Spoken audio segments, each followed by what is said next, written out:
Good morning बच्चों।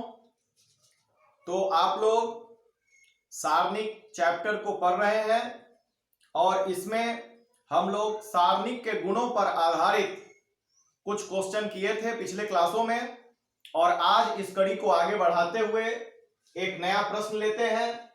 वह प्रश्न है कि सिद्ध करें कि यह एक सारणिक है जिसको बराबर सिद्ध करना है x minus Y, Y minus Z, Z minus x और गुना X Y plus Y Z plus Z X, इतना सिद्ध करना है। तो हम लोग एलएचएस में इस सारणिक को लेते हैं और इस सारणिक को देखने के बाद यह देखते हैं कि किस प्रकार इसको हम लोग हल कर सकते हैं। यहां पर हम देखते हैं कि यहां पर x है, यहां y है, यहां x स्क्वायर वाई स्क्वायर, और यहां पर भी जो है यदि हम माइनस करते हैं तो यहां पर z कॉमन होगा तो y माइनस x आता है। तो हम लोग पहले भी पढ़े हैं कि इस प्रकार की क्रिया करते हैं जिससे हमको कुछ कॉमन निकले। यहां पर हमारा x माइनस वाई कॉमन निकलता है और यहां पर भी x square minus Y square से x माइनस वाई कॉमन निकलता है, और यहां पर z कॉमन लेने से y माइनस एक्स आता है, जो फिर माइनस कॉमन आने से x माइनस वाई आपका कॉमन आ जाएगा। इसलिए हम यहां पर करेंगे कि R1 को बदलते हुए R1 माइनस R2 की क्रिया करेंगे और R2 को ठीक उसी प्रकार यहां पर R2 माइनस R3 की क्रिया करेंगे। तो आप यह दोनों क्रिया एक साथ कर रहे हैं। ध्यान दें, यहां R1 में से R2 को घटा रहे हैं तो x माइनस वाई, फिर इसमें से इसको घटाएंगे तो X square minus Y square, और इसमें से इसको घटा रहे हैं तो Y Z minus Z X. फिर उसके बाद R2 को बदल रहे हैं और R2 माइनस R3 की क्रिया कर रहे हैं। तो यहां पर y माइनस जेड, यहां पर Y square minus Z square, और यहां Z X minus x Y, और जो आपका R3 है वह पहले की तरह ही रह जाएगा। अब आप इसको C1 को छोड़ देंगे और C2 में इसको फॉर्मूला पर तोड़ेंगे, x square minus Y square equal to x minus y x plus y, और उसी तरह इसको तोड़ेंगे तो y minus Z, z y plus z होगा। और यहां पर z कॉमन हो रहा है तो y माइनस एक्स, और यहां पर x कॉमन हो रहा है तो z माइनस वाई, और आपका R3 पहले की तरह ही सेम रह जाएगा। तो आपका यहां पर देखते हैं कि जो आपका R1 है इसमें से x माइनस वाई कॉमन निकलेगा, यहां x माइनस वाई, यहां x माइनस वाई, और ध्यान देंगे यदि आपको उल्टा रहेगा x माइनस वाई न रह के y माइनस एक्स रहेगा तो उसमें से भी x माइनस वाई कॉमन निकल जाएगा। अंतर यह होगा कि यहां पर माइनस में शेष आ जाएगा, क्योंकि जब x माइनस वाई रहता है इसमें से माइनस कॉमन लेंगे तो यह y माइनस एक्स हो जाता है। इसको ख्याल में रखेंगे तो उस हिसाब से आप कॉमन निकालते हैं। तो यहां पर x माइनस वाई कॉमन निकलेगा, उसी तरह R2 में से y माइनस जेड आपका कॉमन निकल जाएगा। तो x माइनस वाई हमने R1 में से कॉमन लिया तो यहां बचा 1, यहां पर x माइनस वाई निकलने के बाद x प्लस वाई, और यहां पर उल्टा है इसलिए माइनस शेष बचेगा तो माइनस जेड। उसी प्रकार यहां y माइनस जेड कॉमन निकाला तो यहां पर बचा आपका 1, यहां पर y प्लस जेड, और यहां पर भी y माइनस जेड कॉमन निकालने के कारण उल्टा है इसलिए माइनस एक्स शेष बचेगा, और R3 जो है आपका पहले की तरह उसी प्रकार रह जाएगा। अब आप देखते हैं कि यहां पर 1 है और यहां पर भी 1 है, तो यदि हम R1 में से R2 को घटा दें तो हमको 0 प्राप्त होगा। और सारणिक में यह हम कोशिश करते हैं कि जितना ज्यादा 0 हमको प्राप्त होगा उतना ही हमको सिंप्लीफिकेशन में आसानी होगी। तो हम लोग यहां पर R1 को बदल रहे हैं, R1 माइनस R2 की क्रिया कर रहे हैं, तो x minus Y, Y minus z, और यह हम इसमें से इसको घटा रहे हैं तो 1 माइनस 1 0, फिर इसमें से इसको घटाएंगे तो यहां देखिए ये माइनस वाई और माइनस जेड होगा, तो माइनस वाई और प्लस वाई कट जाएगा और ये माइनस जेड बचेगा जिसको हम लोग लिखेंगे x माइनस जेड। उसी तरह जब इसमें से इसको घटाएंगे तो यह माइनस माइनस प्लस हो जाएगा, यानी प्लस x माइनस जेड बचेगा आपको, और R2 और R3 पहले की तरह ही सेम रह जाएगा यहां पे। अब देखते हैं हम कि यहां पर पहला जो R1 है उसमें से x माइनस जेड कॉमन निकल सकता है, लेकिन आपको जो प्रूफ करना है वहां पर हम देखते हैं कि हमको x minus Y, Y minus z और उसके बाद z माइनस एक्स लाना है। तो चूंकि हमको z माइनस एक्स लाना है इसलिए हम x माइनस जेड कॉमन न लेके z माइनस एक्स R1 में से कॉमन लेंगे। तो हमारा हो गया x minus Y, Y minus z, z minus x, और उल्टा निकालने के कारण x माइनस जेड न लेके z माइनस एक्स कॉमन निकालने के कारण यह 0 और यह -1 और यह -1 बचेगा। तो अब जब यह प्रक्रिया पूरी होगी तो फिर पुनः हम देखते हैं कि यहां पर आपका जो C2 है और C3 है इसमें दो अवयव समान है। तो यदि हम C2 में से C3 को घटाएंगे तो फिर हमको एक 0 प्राप्त हो जाएगा। तो हम वह क्रिया करेंगे कि C2 को बदल रहे हैं, C2 माइनस C3 की क्रिया करते हैं ताकि हमको और भी एक 0 प्राप्त हो जाए। तो ये हमारा सेम रह गया और हम C2 को बदल रहे हैं, यानी C1 सेम है, अब C2 को बदल रहे हैं, C3 में से घटा रहे हैं। तो -1 में से -1 घटाएंगे तो 0, इसमें से इसको घटाएंगे तो माइनस पहले से था तो यह प्लस हो जाएगा। तो आपको मिलेगा y plus z plus x, और यहां पर इसमें से इसको घटाएंगे तो z square minus x y आएगा, और आपका C3 जो है पहले की तरह ही -1 minus x x y same रह जाएगा। अब जब इतना प्राप्त हो जाएगा तो हम बहुत नजदीक आ गए हैं इसके सॉल्यूशन के। हम देखते हैं कि R1 में 2 आपका अवयव शून्य हो गया है, तो हम R1 के अनुदिश इस सारणी का प्रसरण करेंगे, विस्तार करेंगे, तो आपका 2 पद जो है शून्य हो जाएगा और जो तीसरा पद है वह यहां पर बाहर निकलेगा। तो तीसरा पद जो है वह उसकी पोजीशन देखेंगे, यह जो पोजीशन है यह पहली पंक्ति और तीसरा कॉलम है, यानी 1 और 3 4, यानी सम संख्या, यानी आपका पॉजिटिव चिन्ह होगा, यानी जो आपका अवयव है वही रह गया, इसका चिन्ह नहीं बदलेगा। तो -1 आपका बाहर आया, और -1 जिस पंक्ति और कॉलम में है उसको छोड़ने से जो प्राप्त होता है उसकी क्रिया अब हम लोगों को करनी है। इसकी क्रिया कर रहे हैं तो आपको यहां से इसको इसके साथ मल्टीप्लाई करेंगे तो ये होगा z square minus x Y, और माइनस इसको इसके साथ मल्टीप्लाई करना है तो यह मल्टीप्लाई करेंगे और माइनस चिन्ह भी लगाते चलेंगे। तो यह होगा वाई जेड माइनस में माइनस वाई जेड, फिर यहां Z Z Z square minus Z square, और यहां जो आपका जेड एक्स है वह भी माइनस में हो जाएगा, यानी घटा रहे हैं तो यह जो मल्टीप्लाई होके तीनों पद आ रहे हैं वो तीनों माइनस में आएगा। इसके माइनस में आने से यहां जो जेड स्क्वायर है और ये माइनस जेड स्क्वायर है यह दोनों पद कट जाएगा, और इस -1 के कारण यह जो तीनों पद है जो माइनस में था वो अब प्लस हो जाएगा। तो आपको क्या प्राप्त होता है, x minus Y, Y minus Z, Z minus x, और यहां पर तीनों पद प्लस में हो गया इस -1 के कारण, तो x Y plus Y Z plus Z x बराबर RHS, यानी आपका यह प्रश्न सिद्ध हुआ।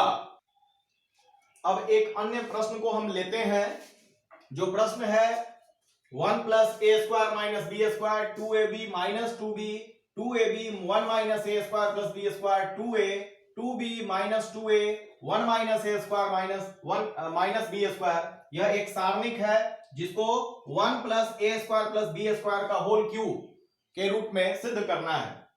तो आपका जो LHS है वह प्रश्न में वह उतार लेंगे हम, और देखेंगे कि किस प्रकार हम इस सारणिक को इस रूप में ले आएंगे कि कुछ हमारा कॉमन निकल सके। तो हम देखते हैं कि यहां पर हमको किसी एक पद से दूसरे पद को डायरेक्ट घटाने से 0 या कॉमन नहीं प्राप्त हो रहा है।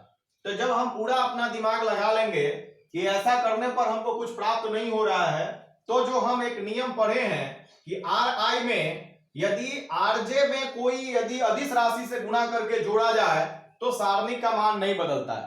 तो वह नियम आज हम लोग प्रयोग इस सवाल में कर रहे हैं, और यहां हम देखते हैं कि यदि हम R1 में R3 में B से गुणा करके जोड़ दिया जाए तो कुछ हमको लाभ यहां पर मिल रहा है। क्या लाभ मिल रहा है वो देखें कि जैसे हम R3 में B से गुणा करेंगे तो यह 2b स्क्वायर होगा, और 2b स्क्वायर को जब इसके साथ हम जोड़ेंगे तो 2b square minus B square equal to plus B square प्राप्त होगा, और यहां पर हमारा b से जब मल्टीप्लाई करते हैं तो -2ab और यहाँ पर प्लस 2ab है, यानी वह कट के 0 प्राप्त होगा। और साथ में जब इसको भी हम इस प्रक्रिया से निकालते हैं तो कुछ हमारा कॉमन निकलने का संभावना प्राप्त होता है। तो हम यह प्रक्रिया करते हैं कि R1 को बदल रहे हैं R1 प्लस Br3 की क्रिया करने पर। तो हम जैसा कि बतलाए हैं, इसमें हम R3 में हम B के साथ गुणा करेंगे और R1 के साथ उसको जोड़ेंगे। और जैसा हमने देखा है कि यहाँ पर 1 plus A square plus B square हमको प्राप्त होता है। यहाँ पर B से गुणा करने के बाद जोड़ने पर 2ab माइनस 2ab 0 प्राप्त होता है। और यहाँ पर क्या करते हैं कि पहले उसी प्रकार लिख रहे हैं, माइनस 2b R1 जो है अब प्लस b इंटू R3 में जो दिया गया है राशि उसको हमने यहाँ लिखा है। और हम इसको अलग जो है सॉल्व करके देखते हैं कि क्या प्राप्त हो रहा है। तो यहाँ हुआ माइनस 2b, यहाँ इससे मल्टीप्लाई करेंगे तो b into 1 equal to plus b, और यहाँ पर माइनस ए स्क्वायर b और फिर माइनस बी क्यूब। तो हमको क्या प्राप्त होता है कि यहाँ माइनस 2b या प्लस b मिलके हमको मिला यहाँ पे माइनस b, और ये दोनों जो है माइनस ए स्क्वायर b और माइनस बी क्यूब। तो तीनों में माइनस है और तीनों में हमारा b भी मौजूद है। तो यदि हम यहाँ पर माइनस b कॉमन ले लें तो क्या होता है, माइनस b कॉमन लेने से यहाँ पर 1, यहां पर माइनस b कॉमन लेने से ए स्क्वायर, और यहां माइनस b कॉमन लेने से प्लस बी स्क्वायर प्राप्त होता है। जो हमारा यहां पर जो था आपका 1 plus A square plus B square, उसके समान राशि हमको प्राप्त हो रहा है। और इस प्रकार हमको R1 में कुछ कॉमन चीज प्राप्त हो जाएगा। अब यहां पर हम देख रहे हैं कि 1 plus A square plus B square यहाँ 0, और यहां पर माइनस b और 1 plus A square plus B square. तो आप पहला जो आपका पंक्ति है इसमें से 1 plus A square plus B square common निकाल सकते हैं। तो कॉमन निकालने पर यहां बचेगा 1, यहां 0 और यहां पर माइनस b बचेगा, और जो राशि है वो पहले की तरह ही उतर जाएगा, ठीक उसी प्रकार। अब जब यह प्रक्रिया पूरी हो जाएगी तो हम फिर देखेंगे कि अब क्या किया जा सकता है। तो आप फिर देखते हैं कि यहां पर 2ab है और यहां पर 2b है। तो यदि a से गुना करके इसमें से घटाया जाए तो हमको 0 प्राप्त हो सकता है। तो एक 0 यहां से भी प्राप्त हो सकता है, और दूसरा जो है राशि उसको भी देखें कि हमको क्या प्राप्त हो रहा है। तो हम यह प्रक्रिया करते हैं, R2 को बदल रहे हैं R2 माइनस ए R3 की क्रिया से। तो हमारा जो 1 plus A square plus B square पहले की तरह ही है, और आपका 1 0 माइनस बी जो R1 है उसी प्रकार है। R2 को हम चेंज कर रहे हैं, यहां पर जब हम a से मल्टीप्लाई करके इसको 2ab में से घटाएंगे तो यहां पर हमारा 0 प्राप्त होगा। अब यहां पर देखें कि यहां पर जब हम a से मल्टीप्लाई करेंगे माइनस a से, तो ये हो जाएगा आपका प्लस 2a स्क्वायर। तो प्लस 2a स्क्वायर और माइनस a स्क्वायर मिलके प्लस a स्क्वायर होता है, यानी आपका होगा यहां पर 1 plus a square plus b square. और यहां पर आपको क्या करना है, यहां पर आपको माइनस a से के साथ गुणा करना है और उसको R2 में से घटाना है। तो आप इसको घटाइए, यहां पर आपका आया 2a, और यहां पर आप जब गुणा करते हैं माइनस a के साथ तो माइनस a, तो 2a में से माइनस a घटेगा तो आपका क्या प्राप्त होगा, a। और उसके बाद आप जब माइनस a के साथ इसको गुणा करेंगे तो प्लस a क्यूब, और फिर इसके साथ जब गुणा करेंगे माइनस a का तो प्लस ab स्क्वायर आपको प्राप्त होगा, जिसको हमने अलग लिख लिया है ताकि आप जब इसमें से a कॉमन लें तो आपको प्राप्त हो 1 plus A square plus B square. और इस प्रकार आपको जो यहां पर 1 plus A square plus B square है वह कॉमन कुछ निकल जा रहा है। तो आपका यहां पर R2 जो है, R2 में से 1 plus A square plus B square अब निकल रहा है, यहाँ 0 है, यहां पर दोनों जगह 1 plus A square plus B square common निकल रहा है। तो पहले से आपका 1 plus A square plus B square था कॉमन, और एक और 1 plus A square plus B square common निकलेगा, यानी 2 बार यह 1 plus A square plus B square होने के कारण इसका होल स्क्वायर हो जाएगा कॉमन निकलने के बाद। और आपका R1 सेम है, और इसमें से हमने कॉमन निकाला है तो यहाँ 0 यहाँ 1, और ये आपका a हो गया। और यहां पर हुआ आपका 2b -2a और जो पहले था 1 - a² - b²। अब क्या करेंगे अब हम r1 के अनुदिश प्रसरण करेंगे। अब छोटा हो गया है सारणिक, इसलिए अब हम प्रसरण की प्रक्रिया करेंगे। यह आपका होल स्क्वायर है, सो बाहर रह गया। और r1 में सबसे पहली राशि 1 है, तो आप यहां पर बड़ी कोष्ठ देते हैं और 1 को बाहर निकालेंगे। 1 का पोजीशन देखेंगे कि आपका पहली पंक्ति पहला कॉलम है 1 + 1 = 2, सम राशि है, यानी इसका चिन्ह सेम रहेगा। और 1 निकालने पर इस आपको कॉलम और पंक्ति को छोड़ना है और इसकी प्रक्रिया करनी है, तो इसके साथ इसका मल्टीप्लाई होगा। तो क्या होगा आपका 1 - a² - b², और फिर माइनस के क्रिया के साथ यहां पर जो -2a² है वह माइनस लगेगा, तो यह फिर हो जाएगा +2a²। यह प्रक्रिया पूरी होती है। फिर आपका जो दूसरा पद है वह 0 है, तो वह समाप्त हो गया। अब तीसरा पद जो -b है वह बाहर आएगा, और -b का जो पोजीशन है वह आपका पहली पंक्ति और तीसरा कॉलम है, यानी कि सम पोजीशन होता है 1 + 3 4, यानी -b का चिन्ह उसी प्रकार -b रह जाएगा। और -b रह जाने पर आपका जो यह पंक्ति और कॉलम समाप्त होगा, तो ये प्रक्रिया इसकी प्रक्रिया करनी है। तो इसका जब 0 के साथ मल्टीप्लाई करेंगे तो यह 0 और -2b × 1 = -2b होगा।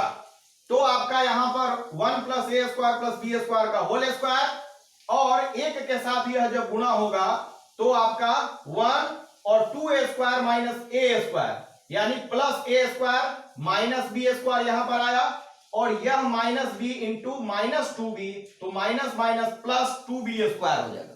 तो अब 2b² में से फिर -b² होगा, यानी +b², 1 + a² + b²। तो आपको वही पद प्राप्त हो जाता है जो होल स्क्वायर में था, यानी फिर एक बार जब इसके साथ गुणा होगा तो यह 1 + a² + b² का होल क्यूब हो जाएगा। और इसी के साथ यह जो आपका सवाल है प्रूफ करना, वह प्रूफ हो गया। तो बच्चों, इस तरह से आपका सारणिक के गुणों पर आधारित प्रश्न जो थे वह हमने आपको बताया। इस कॉन्सेप्ट के आधार पर आप इसके अन्य प्रश्नों को खुद से हल करने का प्रयास करें और साथ में साधित प्रश्नों को देखें। अगले दिन हम एक नए विषय के साथ, इसके नए टॉपिक के साथ आपके समक्ष उपस्थित होंगे। धन्यवाद।